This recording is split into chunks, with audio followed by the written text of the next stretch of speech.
Blade Runner 2049 is a sequel to the final cut of Blade Runner that was released in 2007, according to director Denis Villeneuve, whose previous work includes last year's Arrival, which you either loved or hated, and Sicario, arguably one of the most depressing films of that year. Not that Blade Runner 2049 is a barrel loss either. At times it seems very close to being a Christopher Nolan film, but since it includes sex and actual characters, who do only say about 5 words each, I know it can't be. Yeah, it came as no surprise to me that the lead role was written specifically for Ryan Gosling, as brooding loner of few words is pretty much his default setting. He's fantastic in the role, and if the Academy wasn't biased against sci-fi, I'd be saying that he should start preparing that Oscar nomination speech now. Gosling is K, a limited lifespan replicant whose task is to track down and destroy those first-gen models who can live as long as humans and are still illegally hiding out. K has a gorgeous virtual reality live-in girlfriend named Joy, Ana de Armas, absolutely fantastic, with whom he believes himself to be in love, though he understands that both she and he are construed artifacts. After making a sensational discovery, K embarks on a dangerous mission. Both his LAPD boss, Lieutenant Joshi, House of Cards Robin Wright,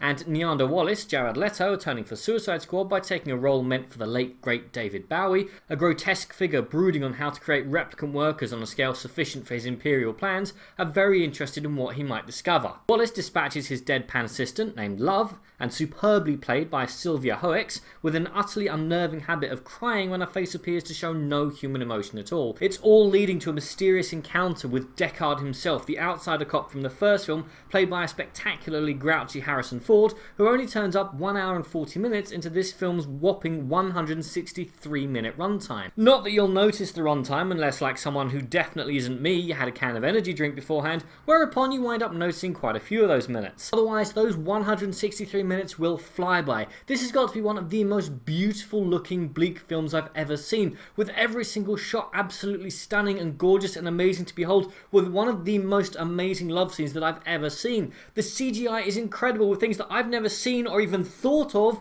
being done before coming off flawlessly. Even moments that I was terrified would careen down the uncanny valley didn't. It's so good, but it's come very, very close to replacing Mad Max Fury Road as the benchmark to which I hold all other blockbusters. It's slow, beautiful, meaningful, and yes, the soundtrack can be a little bit overpowering at times, but even that is a work of genius, blending synth music with pianos, noises that sound like they come from great hulking machines, and naturally enough, a little bit of Elvis Presley. If I do have any complaints, it's that it feels pretty much like what it is, a way to set up the next four planned Blade Runner sequels, but if they're half as good as this, then I'll book my tickets tomorrow for the whole lot. It's amazing, deep, and more like an ethereal, out-of-body experience than a film. I'm almost out of words to describe it. I am slightly concerned as to how this film is going to turn a profit, but the original was a massive bomb as well, and it seems to have done okay in the long run. At the end of the day, no film makes me question my undying devotion to Mad Max Fury Road and not get my highest rating. So drop everything and see it now. But what did you guys think, and what bomb would you like to see get a sequel? Comment below, let me know. I'm Daniel, this has been A Dungeon. If you've enjoyed this video, please like, share, and subscribe.